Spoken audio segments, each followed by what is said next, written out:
Hi there, Lindsay here, the Frugal Crafter. We have a quiet moment in the Weirich house, which is unusual. Everyone is gone except for me, and I thought this would be a great time to record a watercolor tutorial. And I came across this really long, skinny watercolor pad when I was cleaning my, or kind of reorganizing my storage area a couple weeks ago. And this is 6 inches by 18 inches. So obviously, if you can't find this pad or you don't want to buy this pad, just chop down some watercolor paper you have or do it in whatever size you like. I think this is a fun size for landscapes. I also have one that's 6 inches by 12 inches that I keep in my travel bag. I think I've got a couple sheets left of that. But I was just really intrigued by this size, and it kind of just sparked a little curiosity in me, and I thought it'd be fun to use today. I'm going to leave it right on the pad. I'm not going to tape it down or anything. And I thought instead of doing a landscape on this, it would be fun to draw birds on a wire. So I've just got a ruler here, and I'm going to make a kind of like a power line, just like a wire going across the page at a slight angle here. So I'm going to start by kind of drawing it like that. You could go a little lower if you wanted, honestly. Well, maybe I should, but I've already drawn it, so we're just gonna keep going. I'm just gonna line up. Just gonna line it up so I have a continuous line, and then I'm gonna start in the middle, and I'll kind of work the birds out from either side. So I'm gonna put. You know what? Now I'm thinking I should have that line a little lower. You know what? I'm gonna do the line a little bit lower because I'm just not gonna have enough bird room if I don't. Now when I have to erase on watercolor paper, what I like to use is a white plastic eraser because it's less damaging. And to be honest, I do like to just sketch right on my paper. I just like to grab my supplies and go. For me, it's kind of fun and intuitive. Now this is the Strathmore 400 series watercolor paper. It's more resilient and has a nicer finish to it than the 300 series, which kind of looks like a tractor ran over it. It's very similar to that wind power paper that's now discontinued that I am mourning. And I'm just using this is another way to keep your paper from getting damaged when you erase. Use a big, like fluffy, soft brush to brush the crumbs away. Even like a makeup brush would work really well for that if you have one that you're not using for makeup. Okay, so now we got our line in a better spot. I'm going to start in the middle, and I'm going to do an oval for a bird's body here. And then I'm going to do kind of a line off it at an angle for the tail.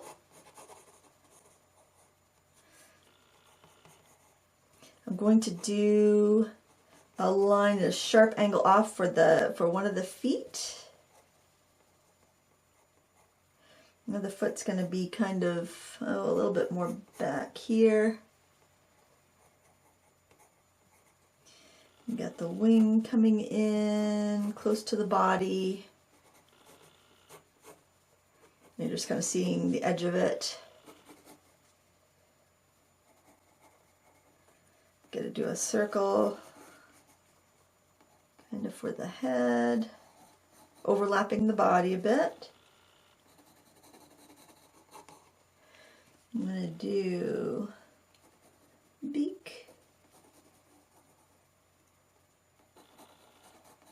Maybe flatten that off just a little bit. And then I go in and I erase any of the lines that I don't need. That way I don't have to go with a dark color if I don't want to. Now, I probably should have done some warm-up sketches before this because I feel like that one looks a little stiff, but when we get painting, I think we can loosen it up. Now let's have a bird that's kind of back to here on our wire. Maybe they're gossiping. I love the idea of like the birds kind of hanging out on the wire, chatting about their day. What'd you see, Phil? I don't know. What's a good bird's name? Hank? Lucy? I don't know.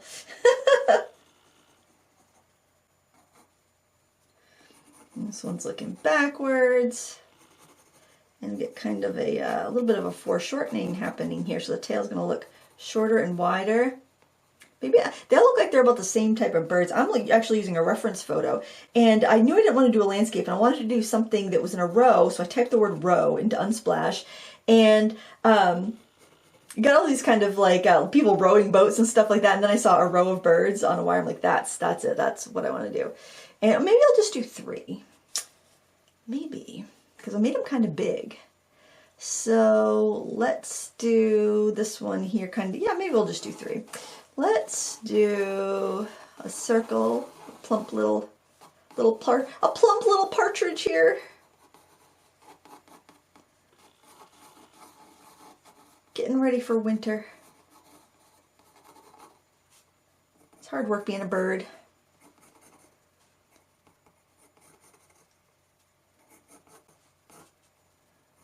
So just a little indication of a wing. Can't really see the tail, the way there, where this one is situated. Too long. I'm gonna have to thicken up that wire actually. And I think I'll do that right now. Oh, let's get this.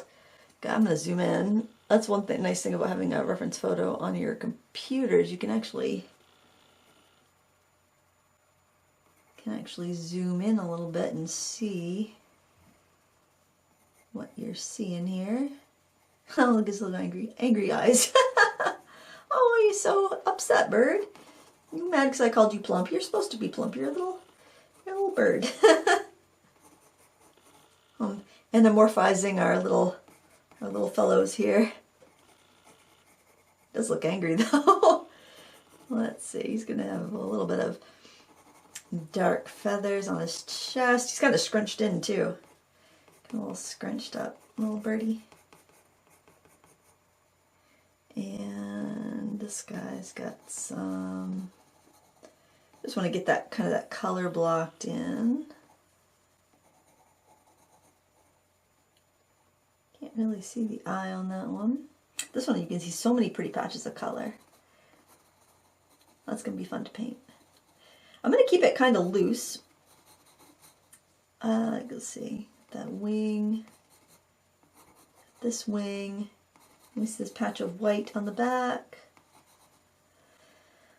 You know what? Maybe I do want to sneak a couple more, but let's thicken up the wire first before I get too carried away.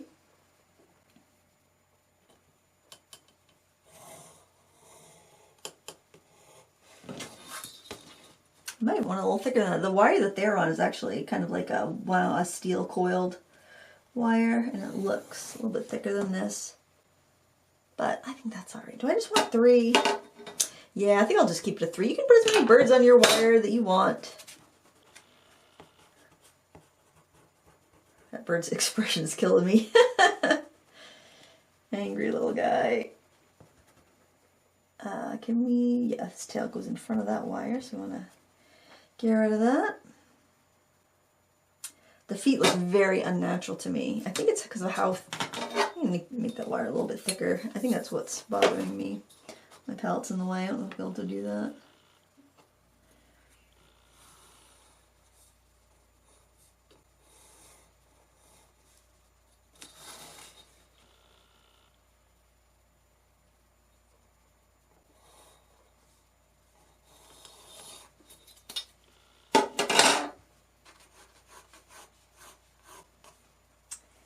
All right. Okay. Brush off our crumbs. Okay, we're going to wet everything that we want to have paint on. Our little birdies. I'm using a number 12 round, I believe. Yep, 12 round Mimic Creative Mark.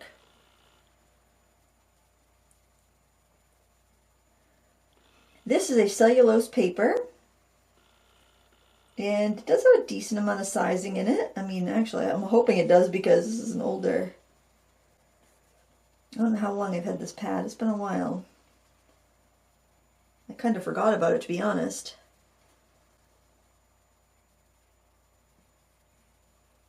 And if you want to put a background in, you can, but I didn't really want one, to be honest. I wanted the focus to be the bird, and I wanted to just kind of let the colors roam and flow, to be honest.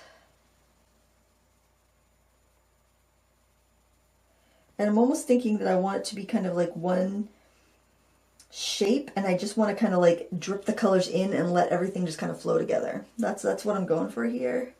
I'm hoping that the shape of everything is going to be strong enough that that will work, that'll look good.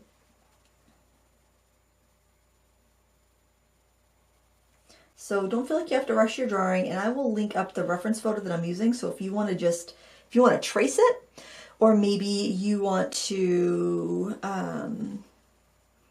put more birds in or whatever, you can obviously, this guy looks like a turtle, kind of turtle bird. It's a turtle dove. No, I don't think it is. Actually, who knows? I don't know. I know what a dove looks like, and I know what a turtle looks like, but I don't know what a turtle dove looks like.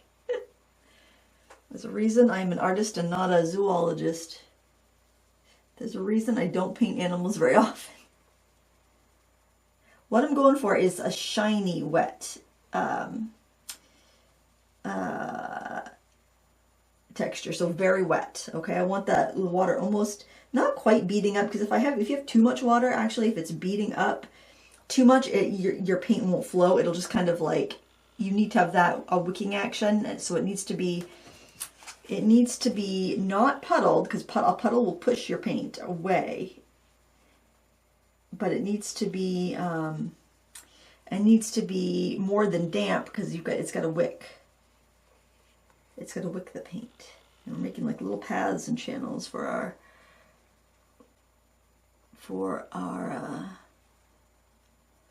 paint to go. The middle fingers on the bird's toes, the middle toes, whatever you call it, those are going to be the longest. So those will extend more than the other toes.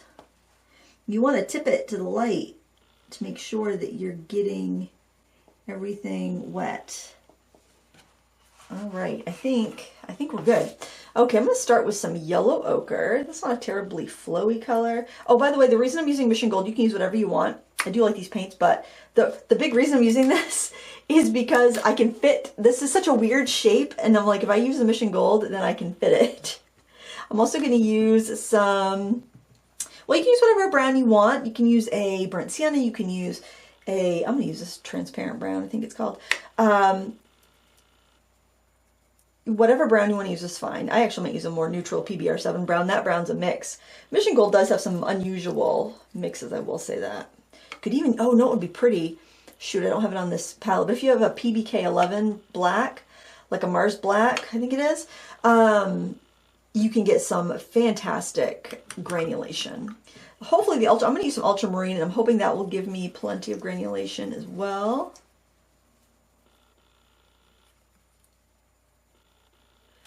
Okay, so I think I'm going to start with my lightest color, which is my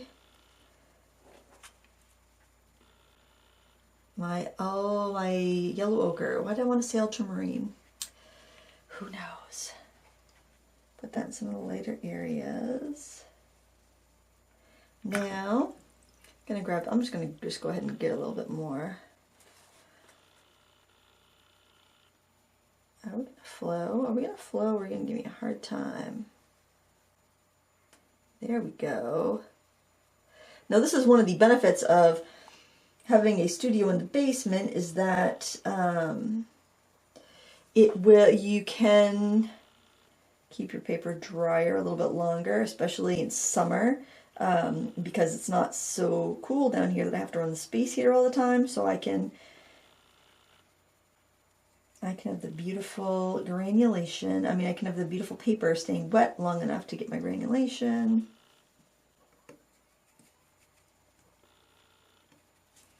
If you're not using granulating colors, maybe you want to use some more bright modern colors, but you still want a little bit of texture, you could sprinkle in some salt.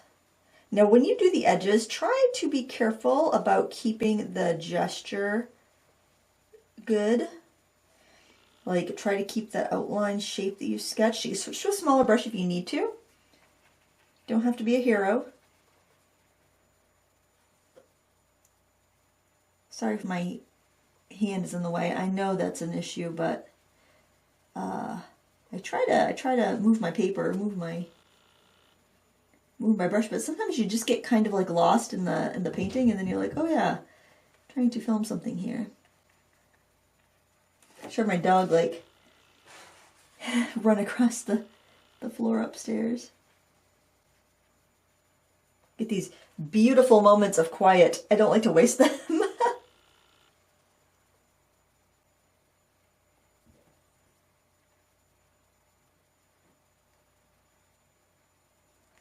Okay, if you want to lighten something up, which I think I actually do, I want to still keep the flowiness, so I am going to use my brush. I'm going to squeeze out the extra. I want to lift out a little bit of that pigment right there so I can keep that little bit of a highlight there, and also here. I'm going to get some more of this in the mix. This is really a lovely color.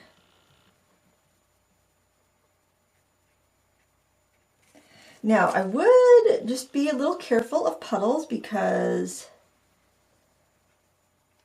they are going to turn into cauliflowers.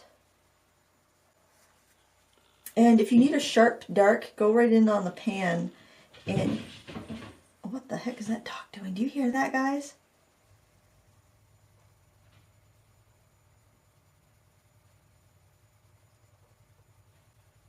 A neighbor's motorcycle or something?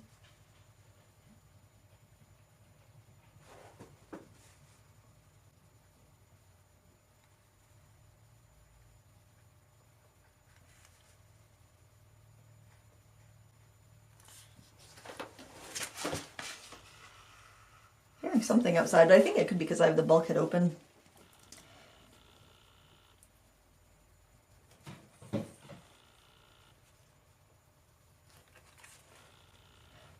Oh, you know what I bet it is that the dog is reacting to? I don't think it's a vehicle. I think it's because I have the bulkhead open and there was a fly in here a minute ago and I think it went upstairs. And I bet the dog is chasing a fly around the house. Oh, look at that granulation. So pretty. I love it. Do you have a pet? Do you have a pet that loves to make a ruckus when you're painting? Let me know in the comments below. She doesn't come down to the studio yet, but I think she might. She's getting braver. She now will come up to the balcony if she knows I'm up there. Or if I'm sitting out on the balcony with a friend or something, she'll come up. Curiosity gets to her. She used to be so afraid to come upstairs, and then anytime she'd think that I was running a bath for her, oh, I forgot the wing over here. Let's get that wing in there too. She would run upstairs to avoid the trauma of having to have a bath. And so now she's getting a little more brave because she likes to be outside. And she realizes the balcony goes to the backyard. So I just have to make sure I'm ready with the baby gate. I want to make a permanent gate, though, that will swing open and shut, because we have one of those wooden, those old-fashioned horrible baby gates. They're like wooden and a real pain. That's what we have.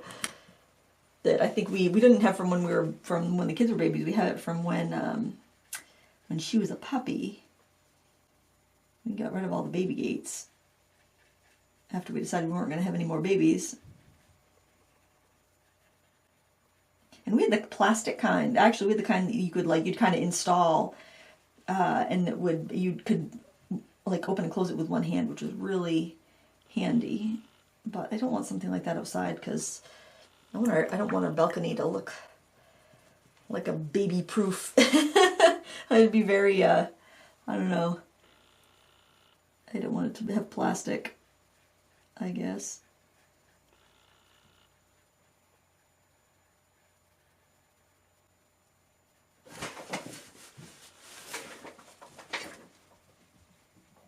Ooh, I'm loving the granulation here. So if you get a puddle, what you can do, dry your brush off and just set it in where you see the puddle forming. You do the other thing that's nice about having the puddly paint, though, the reason why I want you to have so much on there is because that's going to give you that really nice granulation, because you need the water for that paint to kind of sit and settle out in. If your paper's too dry, even if you're using a granulating color, if your paper's not wet enough, you're not going to get the full look of the granulation. And that's just so pretty. We don't want to I feel like this needs to be thicker. Maybe a little darker.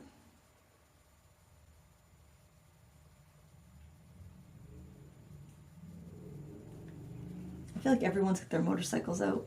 It's nice out, that's probably why. It's nice out. When you live in Maine, you got to take advantage of all the good weather, so I think everybody's out in their motorcycles right now. I'm not sure if I love the shape of that beak. Now, if you're painting someplace in a warm climate, it may be difficult for you to keep your paper dry long enough for this technique. You might need to do it in a smaller scale.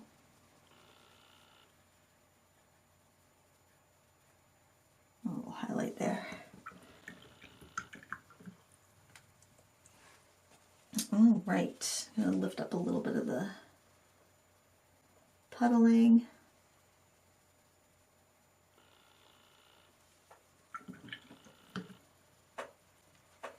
All right, we're going to go again. The burnt umber or burnt sienna and ultramarine blue. Get some darks. Move that dark up here on the face. I'm going to try to leave the beak. It will bleed into the beak a little bit, but I don't want it to be too much into the beak. I had a bead of water on my ferrule there, so you want, if that happens, you want to make sure you remove that. I think my sketch line might have been a little high for that head. And try to rein it back a little bit.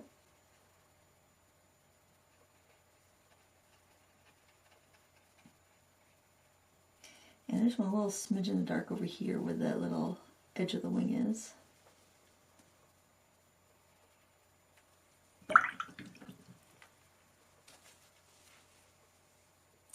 And maybe just pull a little bit of a highlight out there.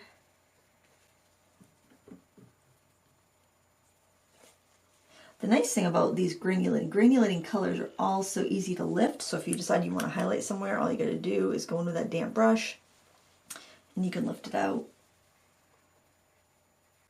And you can scrub it out later if you want to just let it do its thing and then decide later if you want to scrub something out. That's totally fine.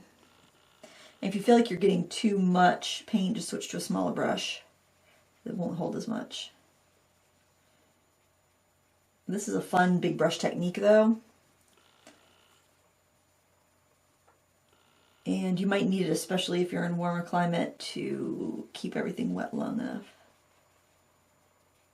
I'm thinking this wing looks too long, but I'm going with it. I think it's one that's reddish.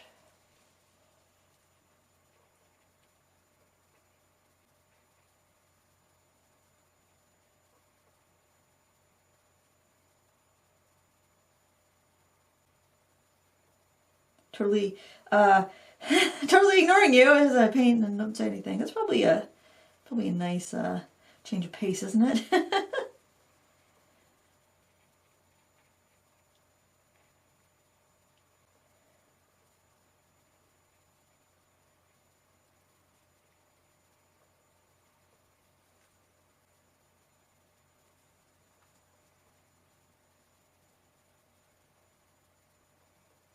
Ooh, I like that green that's happening with the blue and the yellow ochre. That's kind of pretty. All right, now let's see. I don't want to do any scraping on this. I really like how the kind of simplified texture that we have here.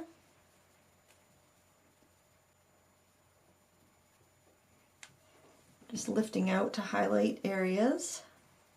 And then what you want to do is let this dry naturally. You don't want to go in with a heat tool, because if you go in with a heat tool, it can reduce your granulation appearance. So what we're going to do is we're going to be patient. I know. Isn't that awful? We have to be patient. I know, it's like my least favorite thing. Just know a little bit of highlight in here.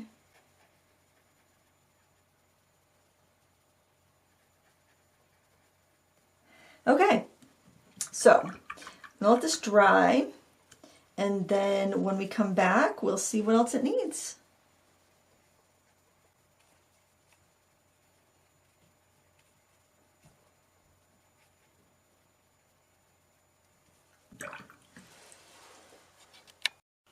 Actually though, one thing I want to do before it dries is, I thought it'd be cool to have some kind of like splashes on either end. So I'm going to go ahead and do that. I'm going to do first with clear water. I just like the idea of like this not starting from a dead stop. If you splash on something, you'll leave like a little watermark. So I'm not going to worry about that, but I did do that. Okay, so now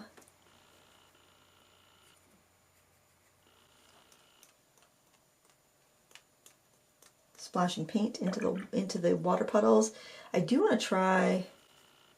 Oh yeah, isn't that pretty? Just kind of like a drab green. You can also just dab it into the splashes.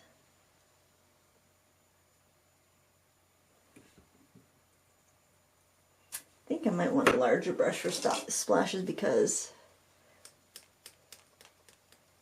I'm not getting the movement that I want. Not that I'm going to get as much movement with a sedimentary color. It's sediment, so therefore it's not going to move as much. Might have to help it a little bit. I love this brush, number 30 round Creative Mark. It's in the value set. I would highly recommend getting the value set if you want this brush and if you want this brush, because on their own I think they're as much as the value set. I'll link that up below. These two bigger brushes aren't in the kit, my signature set with Jerry's Artorama, but they are in the, I think it's like between $30 and $40 value set that you can get at Jerry's or at Amazon. It might be a little darker than I want it, but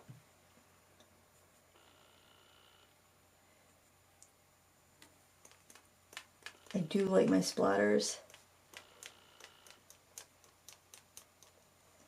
As you know, I love this red. This red might actually flow a little bit. Oh yeah, that flows nicely.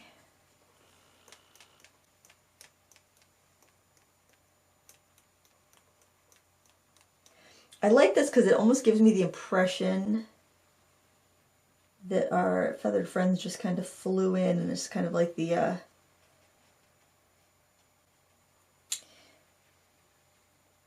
I don't know, it's kind of like the vibration of the wire, like they've just come in and landed on it. That's what I'm thinking anyways. See the blossom we got from flicking that water in there? That water drop turned into a cauliflower. That's alright though. This is a spontaneous painting, and I'm not going to worry about it. And you can let this dry and be completely surprised by what happens.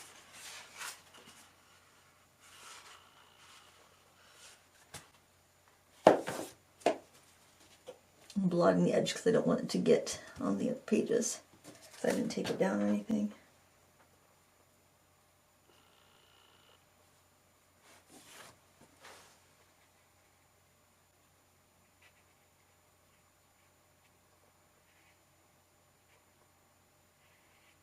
I wish that was still wet on that end when I started that. I'm not sure if I totally like that this, but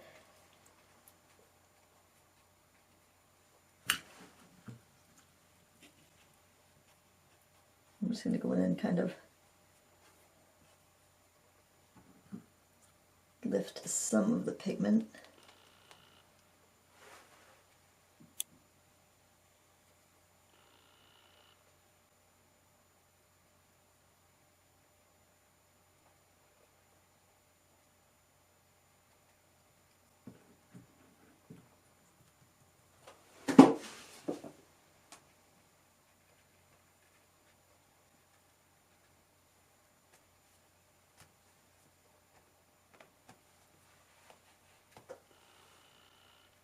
I should probably stop fussing. It's very difficult for me to stop fussing. But yeah, I'm going to stop fussing. I can always spatter them more later. I'm going to let this dry and make sure you take your brushes out of the water. If you're going to go step away from your table, actually don't leave your brushes in your water for any circumstance. Oh, I just don't know. I can't tell if I need more. I'm just putting mud in here at this point because I don't want it to... I want it to anchor the ends, so I just want it kind of murky and dull. I don't want anything too distracting. Says the woman who just spattered all kinds of paint on her painting.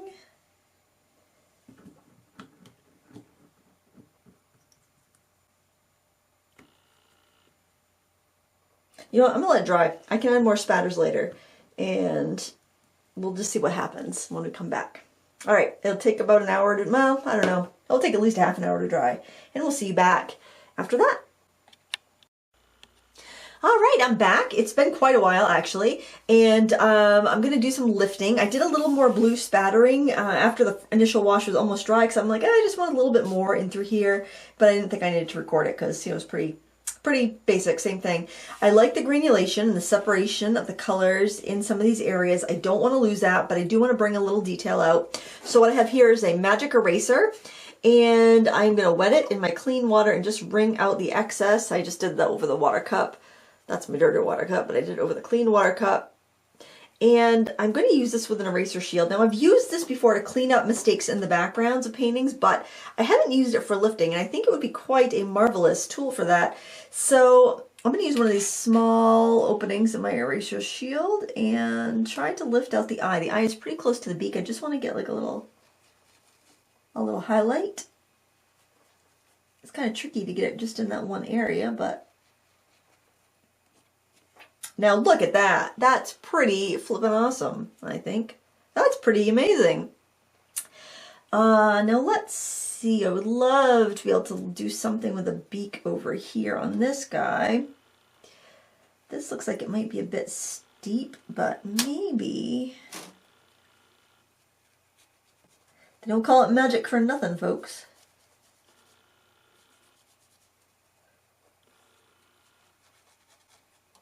And this thing right here is an eraser shield. I did a whole video on these a while back because I think they're really neat for drawing, but they're actually really good for this too. So I'm actually going to try to get the other part of the other side of the beak,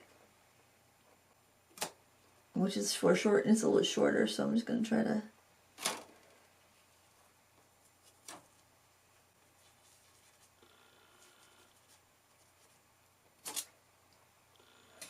Alright, then I wonder if I can, might need to go to a brush, but if I can just pinch, hopefully my head's not in the way, I'm sorry guys. You know what, I wonder if I could just kind of, if I could get that around maybe my credit card scraper here, maybe I could use that to get a nice little point on my magic eraser. So what I'm doing is I'm just, I don't know if this is a good idea, but famous words, famous last words. I'm just kind of wrapping this around my credit card scraper and trying to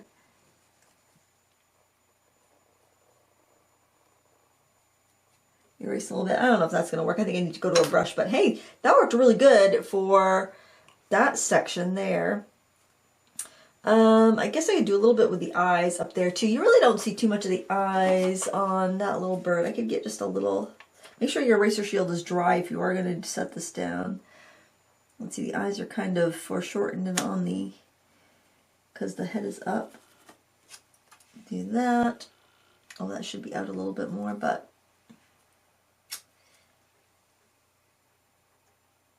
the only thing is I wish it was clear, because if it was clear it'd be much easier to see.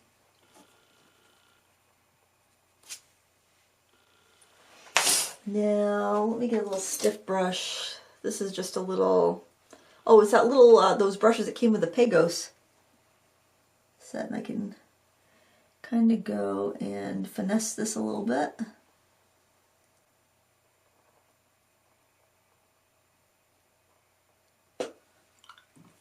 Hey, that's not too bad.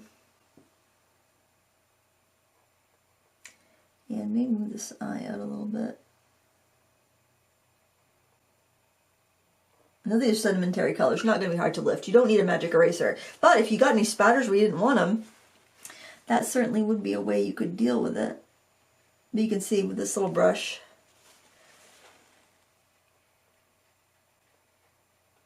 I can lift out some detail pretty easily. That's why I didn't want to use staining colors. For one, I wanted that beautiful texture and granulation. And for the other, I wanted to be able to lift some stuff out. And I'll do the bottom of this beak too with this brush. Their beaks are later on the bottom. Oh shoot. That's something you gotta be careful of. Bead of water on your brush. Alright, I think I will go back to the magic eraser though, because I do have some areas where I want a little bit more complete lifting. Look at that! That's just pretty amazing, I think.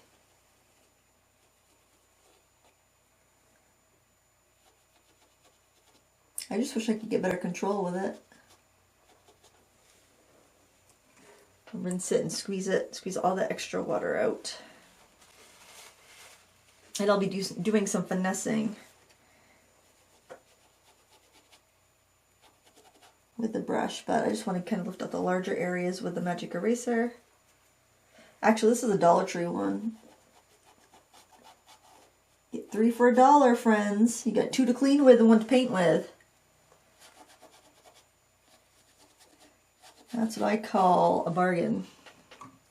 That's what I call frugal. I don't know what you call frugal. That's what I call frugal. It's almost 8 o'clock. It's actually 7:35. Kind of late for me to be in the studio. But I wanted to have this out for you guys tomorrow.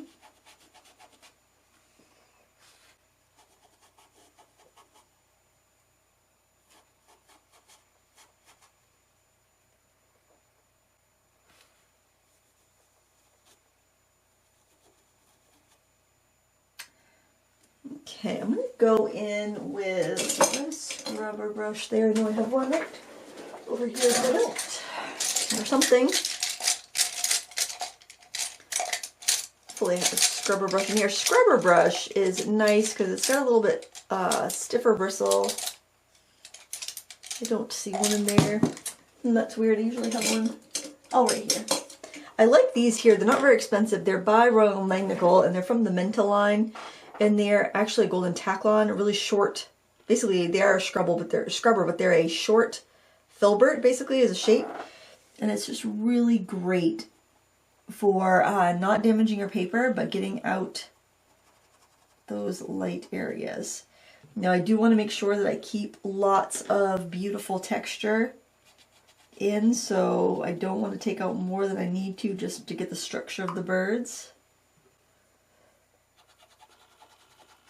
And after you go in with clean water, damp brush, clean water, and then you scrub the area, then you press it with a paper towel. And press, do not rub, because you've already scrubbed the paper. You could have weakened the fibers a little bit. If you go rubbing with your paper towel, you are likely to damage your paper. And let's see, I want a little bit of a highlight up here.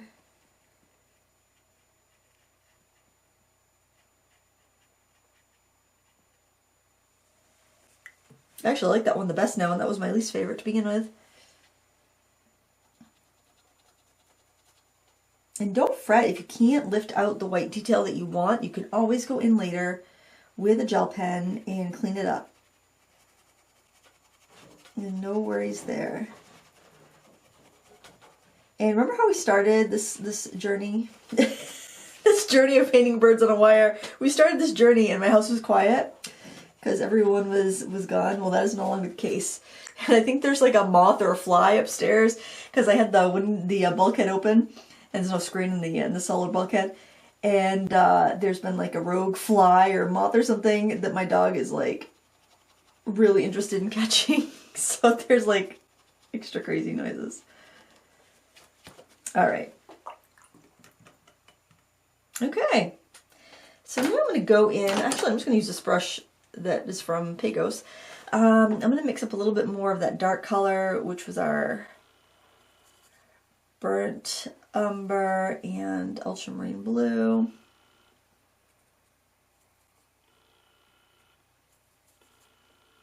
I don't need a lot of paint on my brush, that's why I'm going with a synthetic. I'm going for a nice dark, almost black.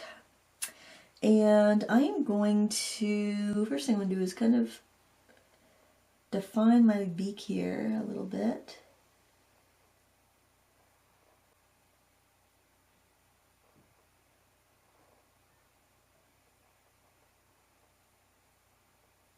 And define this eye, kind of push it back a little bit just so there's a little bit of a highlight on that eye. And then this side, you're going to see the eye a little bit closer.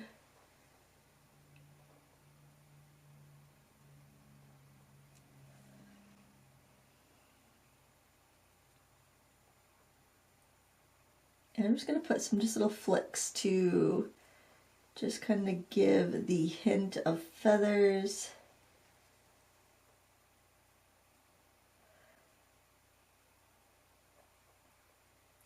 But I want to keep it pretty minimal. In fact, if you don't want to do this, it was funny because my neighbor Glenna was over and she was like, oh, I love that painting. I want to try that.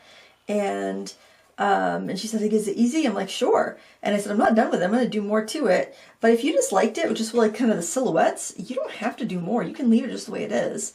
You know, like before we did our lifting, or even like after the lifting, you do however much you want to do to that painting. I remember, like, I would see artists work on a painting sometimes, and I'm like, I wonder why they're doing more. It looks so good the way it is.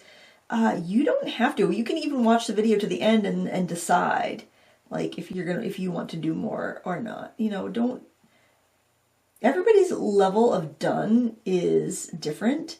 Just like everybody's level of clutter is different. Like, I might walk into a friend's house and it's more of like a maximalist, and they have a lot more stuff than I do, but that level of clutter is comfortable for them. And then there's friends that walk into my house and they'll be like, holy cow, we've got a lot of stuff, because their level of clutter is less. It's the same thing with like what you put on your painting.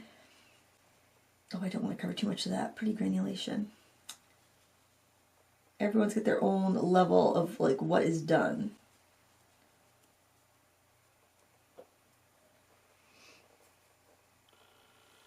And if you are true to what your level is done, that's when your paintings are going to look their best, when they speak to your mind's eye and what you think should be there, you know? Somebody who's a minimalist, if they try to put more and more and more in their picture, it's not going to look as good. Just like somebody who is more pared down, and someone who's more like maximalist, more is better, their paintings are going to look better with more on it, because that's their aesthetic. That's what they know how to work with. You know, it's not better or worse. It's just we all have our own different aesthetic.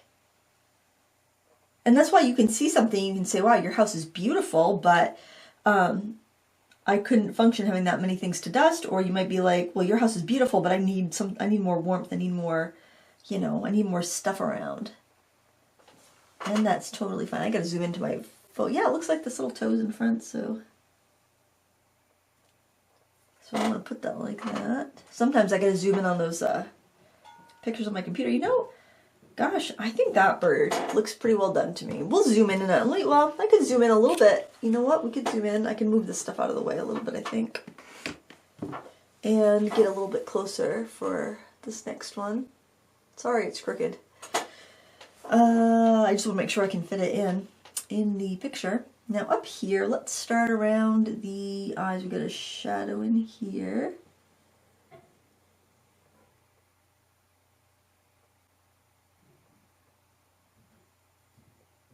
And I feel like the shape of this beak could be refined a little bit. I feel like it should.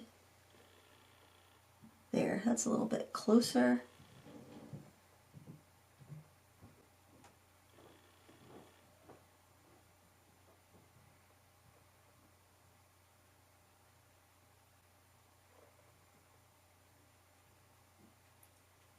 Just want to hint at some of the detail. I don't want to, I love what's going on in there with that granulation. And so I don't want to cover it up, but I do want a little definition in here. I'm going to mix up a little bit more of that color, burnt umber, or burnt sienna, whatever brown you've been using, and ultramarine blue. Now, if you don't have a ton of water in it and you're not using it really soupy, it will give you a nice dark color. It's not going to separate. It separates in the water wash. So if you've got granulating colors and you're like, well, how come my colors aren't granulating and Lindsay's are? Or how come I have this tube of paint and it looks so pretty when somebody else uses it because it's granulating and it's all textured and it's just flat on my paper? You probably don't have enough water. If you want the granulations, you've got to have those wet washes and you've got to leave it be. You can't use your your heat tool or hair dryer to speed it up because it dries it too quick before the colors can settle out, before the pigments can separate and settle out in the wash. So that's why some people get these beautiful granulations and then other people get a more of a flat, smooth wash, and vice versa. If you want to use those sedimentary colors because they can lift really well, but you don't want the granulation, then you want it to dry quicker. And that's going to give you the effect that you want. So there's no good effect. There's no right way, no wrong way, no good effect, no bad effect. You just want to get the effect that you're trying to get. That's what painting's all about, is manipulating these tools to do your bidding, pretty much. Oh shoot, I just made that foot bigger. You know what? Let's get our friend, the magic eraser, back in the game.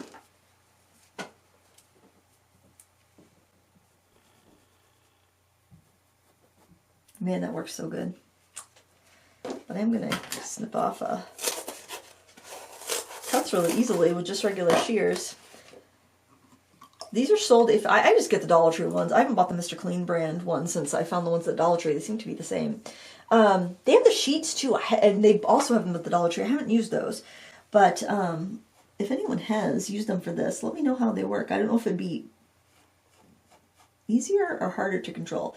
But anyway, yeah, you get three for $1.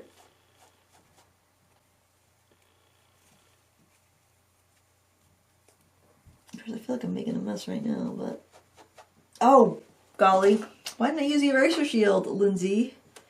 Durfy. Doy, right? Alright, we'll let that dry before we try to do anything else there, because I think some water leaked under my eraser guard. We'll fix that foot in a minute. And I think let's go on to the next bird and let that one dry. Let's work on this guy over here.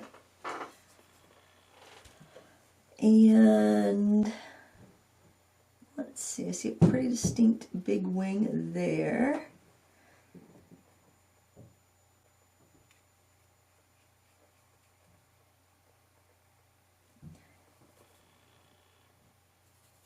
Yeah, Lunar Black by Daniel Smith or any PBK11 black would work really well. If you wanted dark too, I would, if you're going to do that though, I wouldn't just grab it now. I would work it in with your entire painting though, so you have harmony.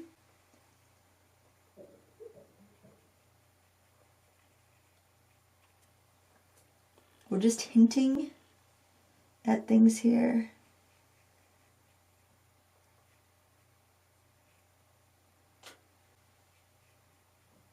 Because most of our surface was covered and most of our work was done on that first layer.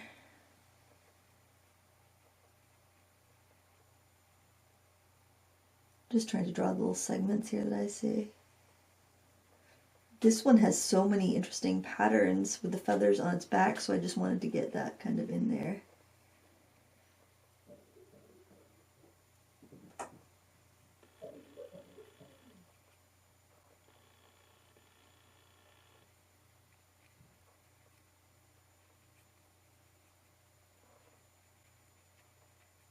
I'm just kind of dry brushing, just to give some direction to the feathers. I really don't want to cover up too much. I love that gorgeous granulation in the cap. Now I could go to a bigger brush, but I'm kind of wanting to just not cover up too much, so that's why I'm fussing around with this little brush, because I don't want to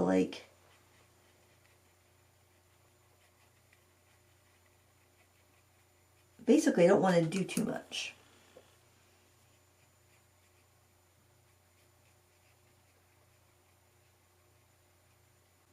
I love how this looks like a patchwork. You could also do like pen and ink brush. I think ink brush would be really nice if you had like a water brush that was filled with ink. Again, I would try not to cover up too much of the pretty granulation.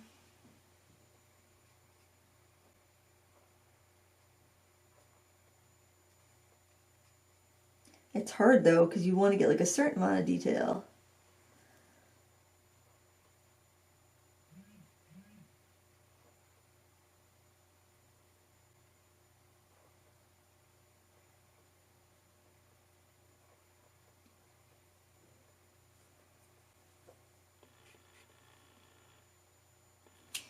And I just want little, gosh, I really do not want to mess with much of that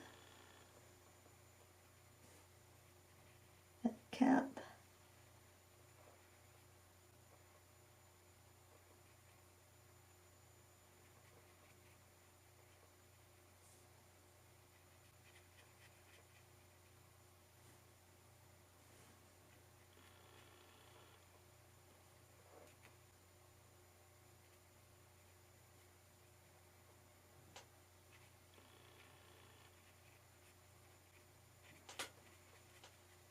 Just a little dry brushing.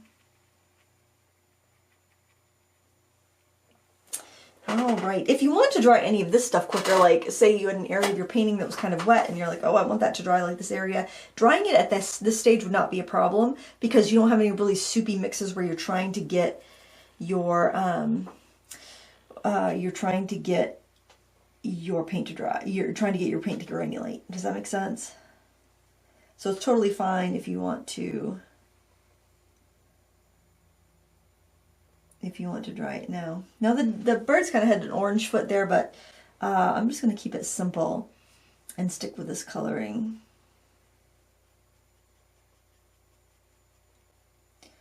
And the wing is behind the wire, so I also want to delineate that. I like what's going on there, but I think I still want to delineate it from the wire a little bit, just a little bit of shadow.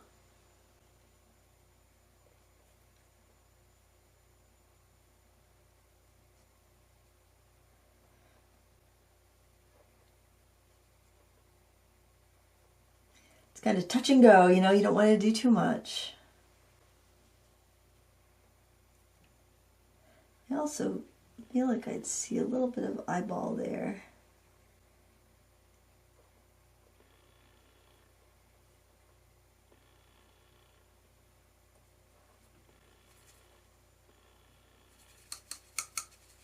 I'll grab some of this lighter color, maybe a little bit of that reddish in there.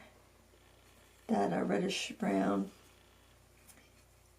Kind of like a, it's like a very transparent, it's like transparent brown or transparent orange or transparent red oxide. It's got that very red tone to it.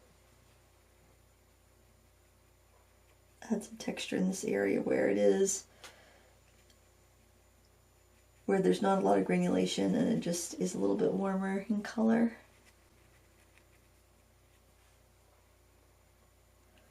And I also think that reddish brown color would be really good. Like it looks a lot like transparent red oxide. I think that's the name of it in core.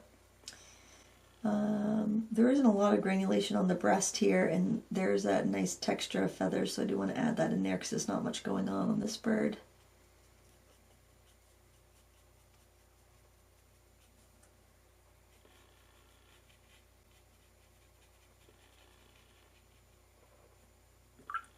Like in hindsight, I don't really like that eye.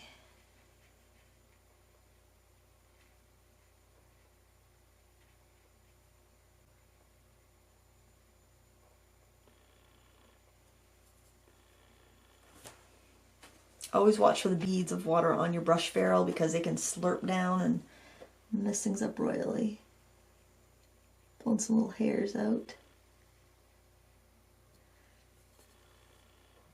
I'm just going to dab in some of that dark color, hopefully it might granulate.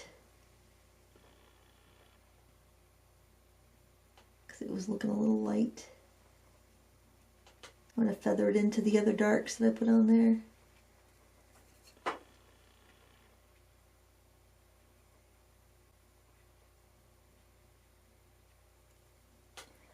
Try not to lose any more granulation than I have to.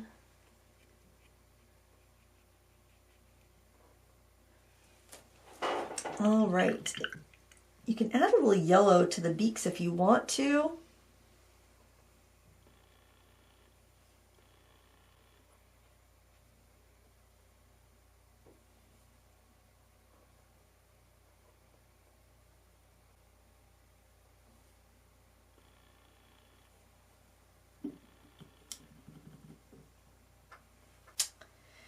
And whoop, little fly or little bug or something came in.